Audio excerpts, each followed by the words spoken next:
حضرت علی نے فرمایا اللہ تعالیٰ سے اس قدر قریب ہو جاؤ کہ آپ دعا مانگو اور فرشتے آمین کہیں۔ زندگی میں اگر کچھ حاصل کرنا ہو تو محنت سے زیادہ دعا کی ضرورت ہوتی ہے۔ دوستو، اگر تمہیں کم عمر میں ہی بہت پریشانی آ رہی ہے تو سمجھ لینا تمہارا رب تمہیں بہت نوازنے والا ہے۔ دوستو، خوبیاں اور خامیاں تو سب میں ہوتی ہے، اتنا بہتر نہ تلاش کرو کہ بہترین ہی گوا دو۔ بے شک حضرت علی نے فرمایا قیامت کی نشانی میں ایک نشانی یہ بھی ہے کہ جھوٹے لوگوں کی عزت ہوگی اور سچے لوگ ذلیل ہو رہے ہوں گے۔ حق کے راستے میں سب سے بڑی سختی یہ آتی ہے کہ انسان تنہا رہ جاتا ہے۔ دوستو، تمہارا اپنا وہ ہے، غور سے سنیں، تمہارا اپنا وہ ہے جو کسی اور کے لیے تمہیں نظر انداز نہ کرے۔ کپڑے، شکل اور زبان ہمیشہ جھوٹ بولتی ہے، انسان کی اصلیت وقت آنے پر ہی پتہ چلتی ہے۔ دوستو، دنیا کو سچا ہونے کی دلیل مت دو، دنیا کو سچا ہونے کی دلیل مت دو، بس یہی سوچ رکھو کہ اللہ تعالیٰ سب جانتا ہے۔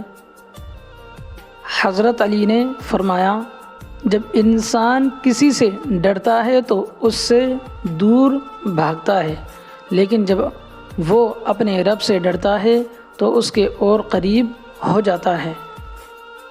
دوستو، صرف پیسے کا ہونا رزق نہیں ہے، بلکہ نیک اولاد، اچھے اخلاق اور مخلص دوست بھی رزق میں شامل ہے۔ سنیں بہت پیاری بات ہے۔ روٹھے مان جاتے ہیں، بچھڑے ہوئے مل جاتے ہیں، تقدیر بدل جاتی ہے جب بات تہجد پہ آتی ہے۔ بہت سے پڑھے لکھوں کو دین سے بے خبری تباہ کر دیتی ہے۔ ہاں دوستو، بہت سے پڑھے لکھوں کو دین سے بے خبری تباہ کر دیتی ہے، اور جو علم ان کے پاس ہوتا ہے انہیں ذرا بھی فائدہ نہیں پہنچاتا۔ بے شک کچھ لوگ اتنا اچھا سبق سکھا دیتے ہیں کہ پھر ساری زندگی کسی اور سے کچھ سیکھنے کی طلب ہی محسوس نہیں ہوتی۔ اللہ تعالیٰ فرماتا ہے سب کچھ چھوڑ کر اندھا اعتبار کر لو مجھ پر۔ کیا فرماتے ہیں اللہ تعالیٰ؟ سب کچھ چھوڑ کر اندھا اعتبار کر لو مجھ پر، یقین کرو میں اپنے وعدوں کا بڑا سچا ہوں۔ دوستو، روٹھنا منانا زندگی کا حصہ ہے، بس خیال رہے کہ ناراضگی زبان تک ہی رہے، دل میں عزت اور پیار ہو۔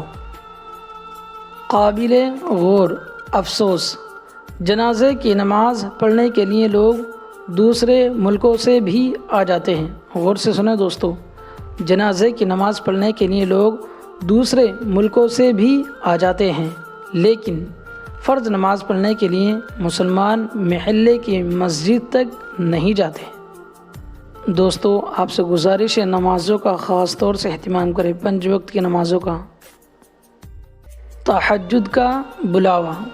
تہجد ایک ایسی لاڈلی عبادت ہے جس کا بلاوا عرش سے آتا ہے، اور یہ بلاوا اس کے لیے آتا ہے جسے اللہ تعالیٰ نے چنا ہوا ہوتا ہے، اور یہی اس کی خوش نصیبی ہے۔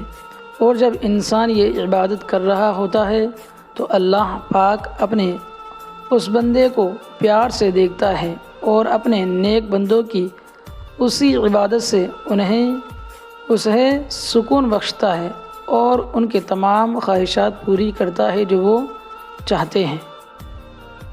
دوستو، جب دل تھک جائے تو جان لو کہ آسمان سے تمہاری مدد کے لیے قبولیت کا اب کوئی نہ کوئی دروازہ کھلنے لگا ہے۔